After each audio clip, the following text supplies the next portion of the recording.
જય શ્રી કૃષ્ણ મિત્રો, આજની ચોથા દિવસની વાર્તા છે સેવાનું ફળ।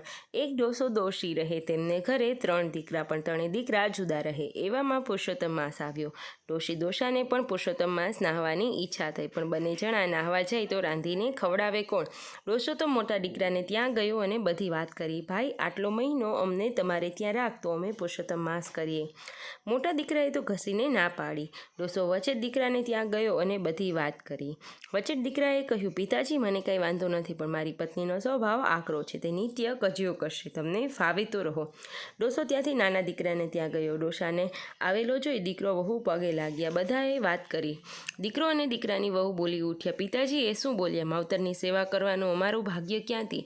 ડોસી ડોસો તો નાના દીકરાને ઘરે રહે, સવારે નદીએ નાહવા જાય, લાકડીના ટેકે ટેકે ચાલ્યા આવે। ઘરે આવે કે તેમના ભીના લુગડા વહુ લઈ લે અને બાણાના કમાડ ઉપર નાખે। કમાડની પાછળ કોઠી હતી, તેના ભીના લુગડાનું પાણી ટપક્યા કરે। વહુ કામથી નવરી પડે એટલે સારી રીતે નીચોવીને સૂકવે। પુરુષોત્તમ માસ પૂરો થયો। ડોસી ડોસાને, નાની વહુ અને દીકરાને આશીર્વાદ દીધા। અચાનક વહુની નજર પેલી કોઠી ઉપર પડી। વહુ જુએ તો આખી કોઠી મોતીની છલોછલ ભરેલી। તેણે પોતાના પતિને વાત કરી। સૌના આશ્ચર્યનો પાર ન રહ્યો। નાના દીકરાને તો મા બાપની સેવાનું ફળ મળ્યું એમ જાણી આખા ગામના બ્રાહ્મણોને નોતર્યા અને પુરુષોત્તમ માસનું ઉજવણું કર્યું।